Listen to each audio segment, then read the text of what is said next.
Inilah penampakan uang rampasan senilai 300 miliar rupiah yang ditunjukkan Komisi Pemberantasan Korupsi dalam konferensi pers di Gedung Merah Putih Kamis 20 November 2025. Deretan bal uang pecahan Rp100.000 memenuhi panggung, tersusun seperti dinding bata yang menjulang dan hampir menutup seluruh sisi depan ruangan.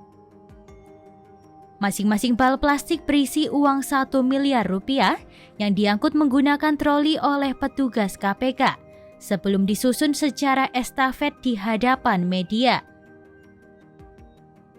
KPK memastikan bahwa seluruh Rp300 miliar tersebut merupakan bagian dari aset yang berhasil dirampas dalam perkara dugaan investasi fiktif PT Taspen. Sementara uang di depan ini atau di belakang saya, ini karena tempat dan keamanan tidak bisa kita tampilkan seluruhnya.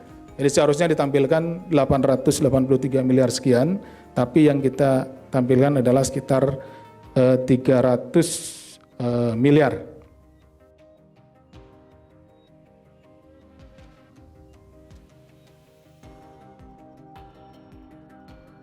Sesuai agenda, uang rampasan ini akan diserahkan kembali kepada PT Taspen pada pukul 14 waktu Indonesia Barat.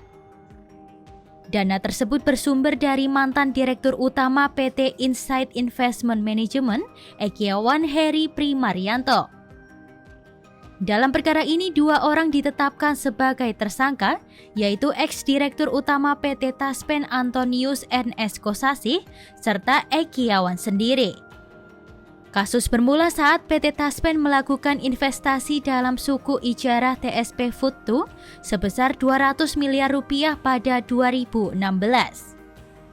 Namun suku itu dinyatakan gagal bayar pada 2018 dan masuk kategori non-investment grade.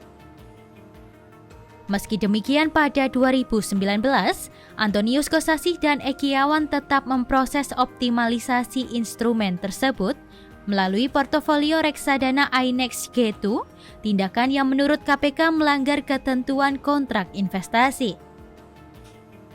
Kebijakan penempatan dana hingga Rp1 triliun oleh PT Taspen juga dianggap bertentangan dengan prosedur internal, yang seharusnya menghentikan transaksi pada instrumen bermasalah. Heri Primaryanto bersama-sama dengan Antonius N.S. Kosasih dalam melakukan investasi pada reksadana INEX G2. Jadi ini reksadananya itu disingkat INEX G2 gitu ya. Jadi rekan-rekan, kalau tadi nama lengkapnya reksadana Insight Tunas Bangsa Balance Fund 2. Jadi kalau INEX G2 atau itu sama saja. Telah mengakibatkan kerugian keuangan negara pada PT Taspen Persero sejumlah 1 triliun. Jadi ini adalah putusan dari persidangan ya, putusan majelis hakim seperti itu.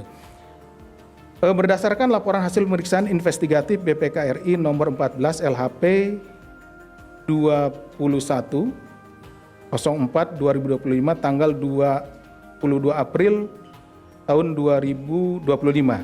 Jadi perhitungan ini terbit. Jadi selama kami melaksanakan penyidikan, kemudian kami meminta BPK untuk menghitung kerugian keuangan negaranya. KPK menduga rangkaian tindakan tersebut memberi keuntungan kepada sejumlah pihak yang terafiliasi dengan kedua tersangka, mulai dari PT IM hingga beberapa perusahaan lain. Total keuntungan ilegal mencapai puluhan miliar rupiah. Dalam persidangan, Pengadilan Tipikor telah menjatuhkan vonis 10 tahun penjara kepada Antonius Kosasih, disertai kewajiban membayar uang pengganti dalam berbagai mata uang. Sementara Ekiawan dijatuhi hukuman 9 tahun penjara dan uang pengganti lebih dari $253.000 Amerika Serikat.